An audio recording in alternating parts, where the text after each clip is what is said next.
가이사라에 고넬료라 하는 사람이 있으니 이달리아 부대라 하는 군대의 백부장이라. 자, 사도들이 아직까지 적극적으로 이방 선교에 나서지 않고 있었죠. 자, 하나님은 이때 이제 이방 선교를 위해서 또 준비하고 계십니다. 자, 오늘은 가이사라에서 하나님께서 어떤 사역을 하시는지를 소개하고 있습니다. 자, 여러분 가이사라를 많이 들어보셨죠? 가이사라는 그 지중해 항구 도시입니다. 이스라엘에서는 서쪽에 있는 도시죠.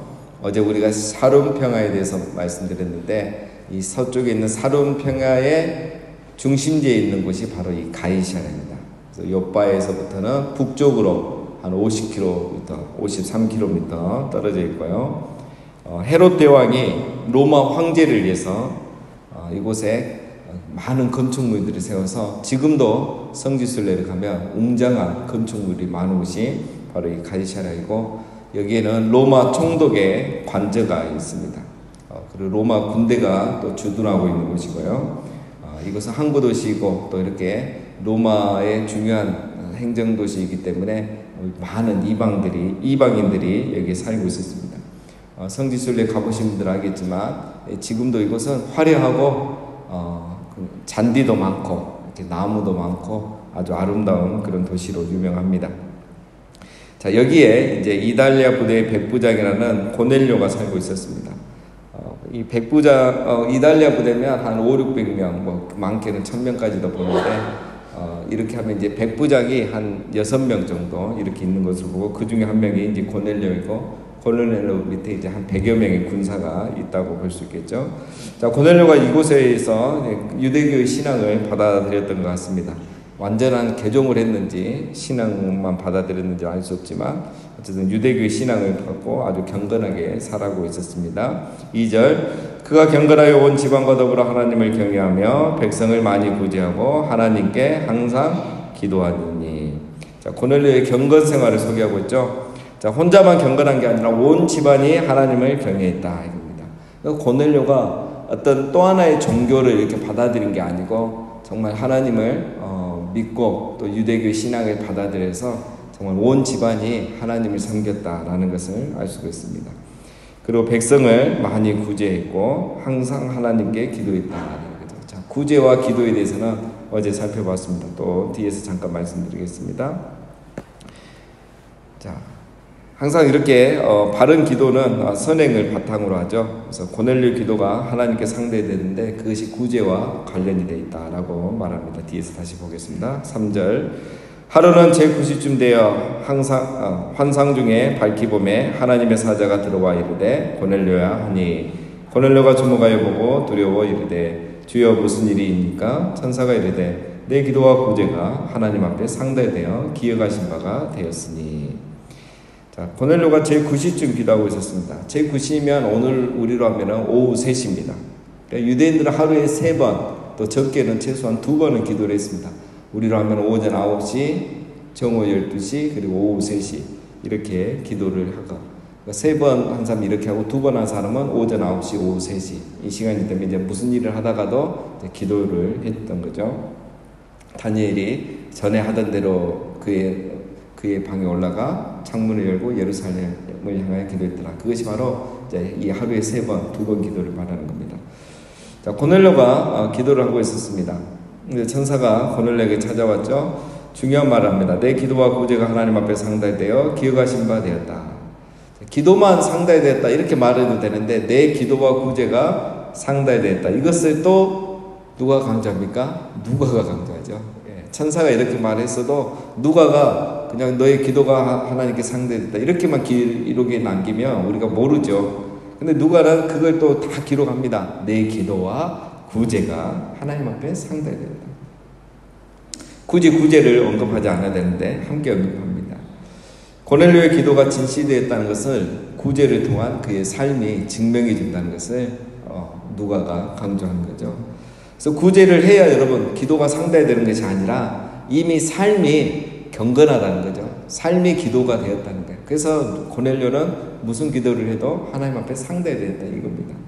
여러분 잠언 21장 13절에 보면 귀를 막아도 가난한 자의 부르짖는 소리를 듣지 아니하며, 길을 막아 가난한 자의 부르짖는 소리를 듣지 아니하면 자기의 부르짖을 때에도 들을 자가 없으리라. 이게 이제 우리 일반적인 사회생활을 말하는 거지만 이게 하나님 앞에서도 마찬가지를 합니다. 여러분, 우리가 힘든 사람의 아픔을 헤아리는 삶을 살아갈 때 하나님도 우리의 기도를 들어주시는 겁니다. 기도는 주문이 아니라 주문도 아니고 거래도 아니죠. 기도는 삶입니다. 내가 누군가의 아픔에 귀 기울여주지 않은 사람, 그런 사람이 하나님 앞에 또 늘 기도하고 어려울 때 기도할 때 하나님은 그의 기도도 들어주시는 겁니다. 그래서 삶이 기도가 되고 기도가 삶이란 말이 바로 이런 말입니다. 고넬료가 그렇게 살아갔던 거죠. 5절입니다.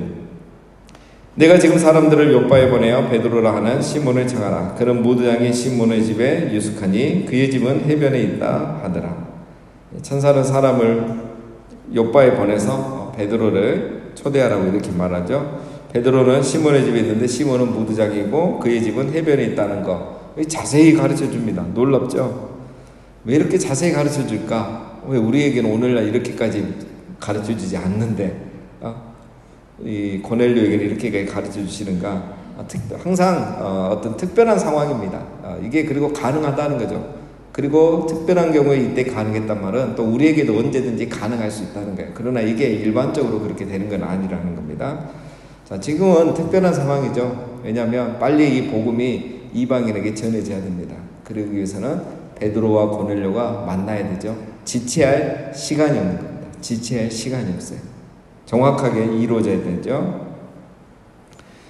나중에 이제 뒤에 나옵니다. 이 일이 있는 동안 이제 베드로는 기도하다가 이제 또 환상을 보죠. 그래서 하나님이 그의 생각을 바꾸는 작업을 이제 하고 계시는 거죠. 그래서 이 일이 동시에 일어나고 있다는 것도 알 수 있습니다. 이런 특별한 경우이기 때문에 하나님께서 이렇게 또 말씀하고 계시는 겁니다.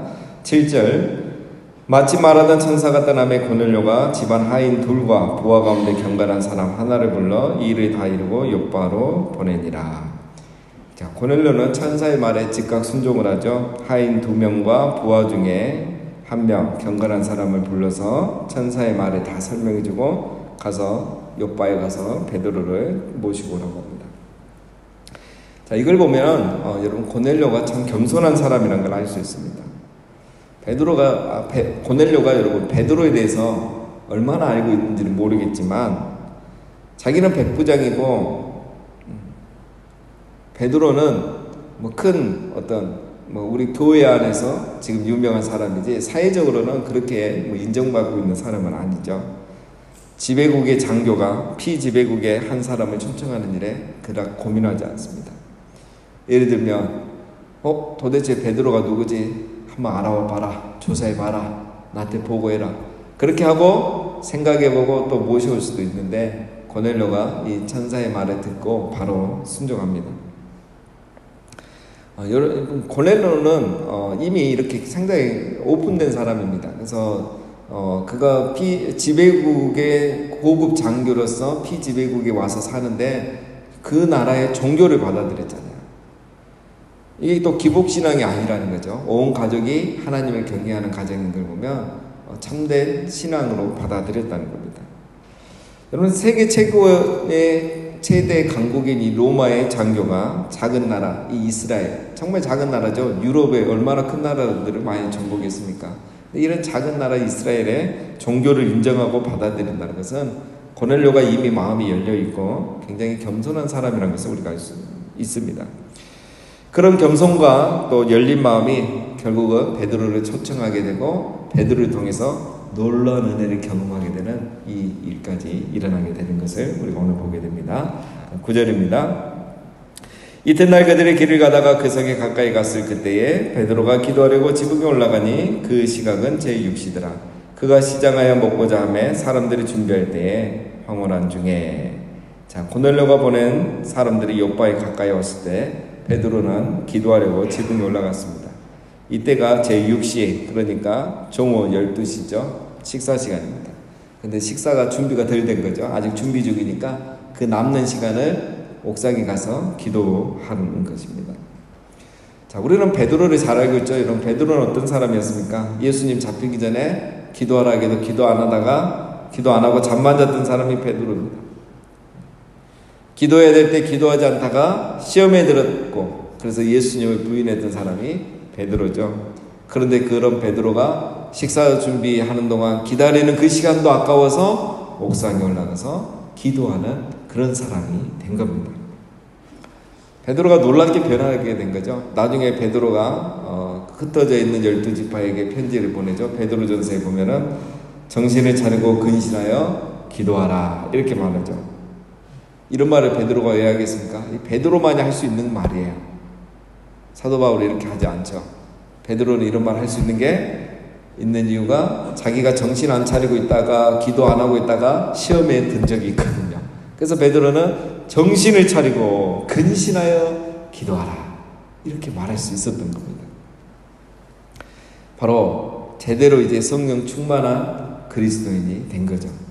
그럼 성령 충만한 그리스도인은 기도하는 그리스도인입니다. 성령 충만할수록 더 기도하게 되어 있고, 기도하는 사람이 또 성령 충만합니다. 성령 충만 안 하고 열매 없는 사람이 또 기도도 안 해요.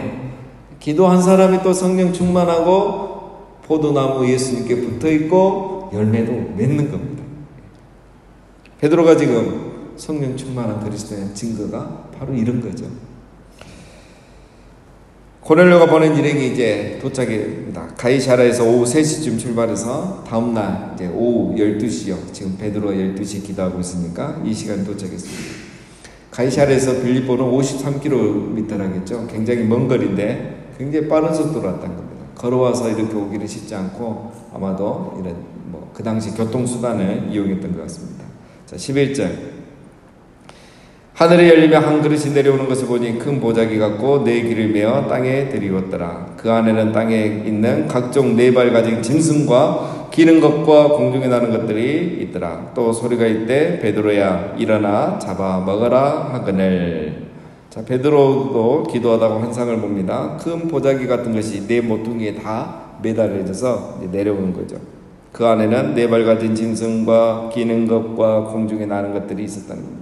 자, 이건 뭘 말하냐면 이제 레위기 11장에 보면 부정한 음식과 정결한 음식이 나옵니다. 부정한 음식과 정결한 짐승 이게 나오는데 지금 그 레위기 11장에 있는 부정한 짐승과 정결한 짐승들이 다 이 안에 담겨져 있더라는 거예요. 자, 그런데 여기 안에는 지금 이 정결한 짐승과 부정한 짐승이 구별되어 있다는 걸 말하지 않고 있죠. 이 말은 이 보자기 안에 지금 이것들이 다 섞여 있다는 거예요. 그냥 같이 있다는 걸 말합니다. 자, 이 환상이 의미하는 걸 우리는 알죠. 이거는 이제 뭘 말합니까?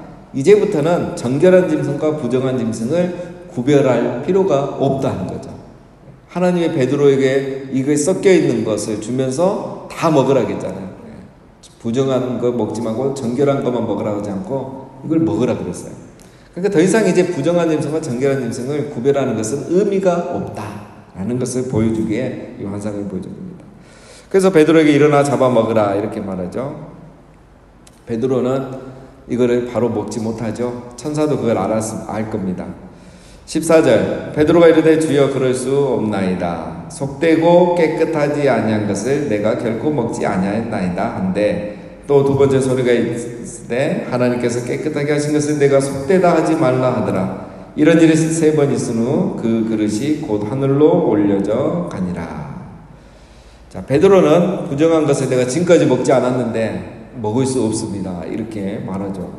자기의 삶을 또 신앙을 그대로 고백합니다. 그래서 한마디 더 하죠. 천사가 하나님께서 깨끗하게 하신 것을 내가 속되다 하지 말라 라고 말합니다.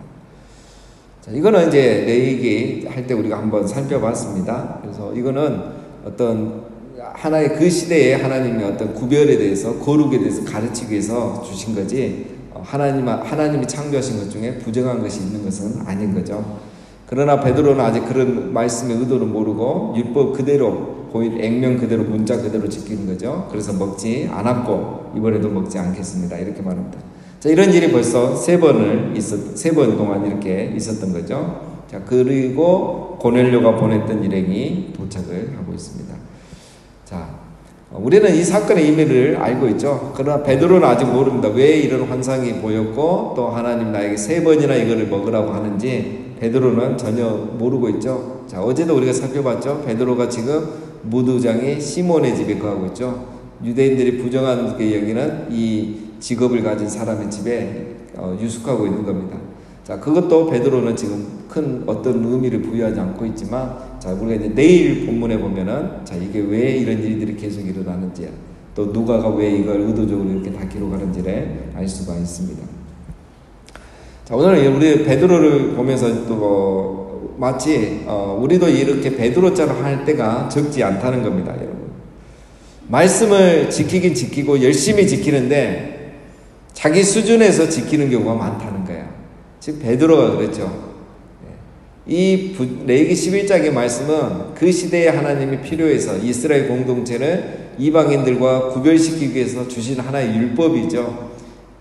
거기에는 이제 본래의 의미가 따로 있는 거죠. 근데 베드로는 이제 그런 것까지 알지 못하고 자기가 배웠던 대로 전통대로 그 율법을 해석하고 자기 생각 아는 수준에서 정말 이렇게 지키는 거죠. 천사가 먹으라고 해도 3번이나 먹지 않을 정도로 지키는 겁니다. 여러분, 우리도 이럴 때가 많습니다. 말씀을 이해하고 아는 것이 내가 아는 것이 전부인 것처럼 지키는 경우가 많이 있죠. 누구나 있습니다. 우리 목회자들도 있고요. 다 그렇습니다. 우리 기독교 역사가 이제 이게 좀 심하죠. 그래서 기독교 역사가 뭘 말해줍니까? 시간이 지나면서 기독교가 여러 교파로 나눠지는 거, 한국교회가 여러 교단으로 나눠지는 거, 같은 교회 안에 있으면서도 자기 주장만 옳다고 생각하는 거, 다른 사람을 인정하지 않는 거, 이게 이제 우리 기독교의 역사죠. 그러다 보니까 오늘 우리가 많은 교파와 또 교단으로 나눠지게 된 겁니다. 여러분, 고넬료 우리가 잠깐 짚고 넘어갔습니다. 여러분, 고넬료가 대단한 것이 무엇입니까? 로마의 장교이잖아요. 지배국의 장교가 이 피지배국에 와서 그 나라 사람들이 믿는 종교를 통해서 참 하나님과 진리를 알게 되는 거죠. 그것은 이 로마의 장교 고넬료가 열린 마음이 있었다는 거죠. 열린 생각을 가지고 있었다는 거예요. 자기가 아는 게 다고 전부라고 생각했다면 어떻게 이런 일이 일어나겠습니까? 근데 고넬료는 그런 사람이 아니었던 거죠. 그러니까 유대교를 받아들였고 또 그리스도교를 베드로를 통해서 받아들이고 기도를 받고 성령을 받는 놀라운 역사가 이제 내일 일어나게 되는 겁니다. 여러분, 우리가 진리에 대해서는 일치된 마음을 가져야 되지만 비본질에 관해서는 관대한 마음과 또 열린 마음, 또 사랑의 태도를 가져야 돼요. 요즘 굉장히 이제 훌륭하신 목사님들이 참 많습니다, 주변에. 유튜브도 보고 또 이렇게 만나는 분들 보면 정말 대단하신 분들이 많아요. 어떻게 성경을 저렇게 잘 알고 잘 가르치는지 정말 들으면 시간 가는 줄 모르고 이렇게 배우는 경우들이 많습니다. 근데 함께 사역하러 가면 사역하기가 쉽지 않아요. 왜 그러냐면 자기가 해석하는 것만 맞고 다른 건 다 틀렸다고 말해요. 그러니까 이게 안 돼요. 그러면 여러분, 기독교 역사 2000년 동안 이걸 몰랐던 사람들은 다 구원 못 받은 겁니까? 그렇게 말하면 안 되는 거죠. 하나님이 우리에게 이 시대에 맞게 또 다른 생각과 해석을 할 수 있는 능력을 주신 거죠. 그래서 그걸 통해서 또 더 깊은 말씀의 이 의미를 깨닫고 사모하는 사람들은 그 은혜를 받게 하는 거죠. 그러나 그것만 맞고 다른 건 다 틀린 것이 아니죠. 우리는 내가 아는 것만 또 내 생각의 수준에서 어떤 믿음을 가지고 또 말씀을 그렇게 해석해서는 안 되는 거죠. 오늘 고넬료를 보면서 우리가 본받아야 될 점은 바로 이겁니다. 또 구속사적 의미, 또 이 성령 교회론에서는 내일 아침에 우리가 또 살펴보겠습니다. 자, 오늘 우리 고넬료의 신앙에 대해서 기억해야 될 게 있습니다. 구제와 선행을 하며 기도하는 신앙, 바로 고넬료의 신앙이죠. 기도는 삶과 함께 가는 겁니다. 오늘 이 새벽 안 나오는 것보다 나오는 게 너무 중요하지만 하루에 우리의 오늘의 삶, 이 삶이 내일 우리의 기도가 되는 겁니다. 그럼 오늘 이 새벽의 기도가 오늘 우리 하루의 삶이 돼야 돼요.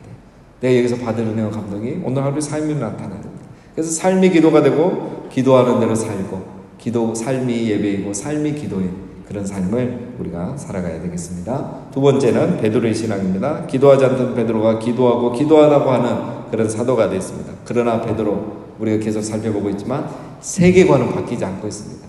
이제 내일 바뀌게 되는데 고정관념이 성경 해석을 가로막고 있고 하나님의 계획을 가로막고 있죠. 우리가 항상 배워야 됩니다. 생각대로 믿지 않고 말씀대로 믿으려면 늘 이렇게 말씀을 듣고 배워야 우리 생각이 열리고 바른 믿음의 단계로 나아갈 수 있는 겁니다. 오늘도 우리 고넬료의 신앙, 또 베드로의 신앙을 우리가 돌아보면서 삶의 기도가 되고 기도하는 대로 살아가는 우리 모두가 되시고 늘 열린 생각과 세계관을 가지고 온전히 말씀에 순종하시는 우리 모두가 되시기를 주님의 이름으로 축원드립니다.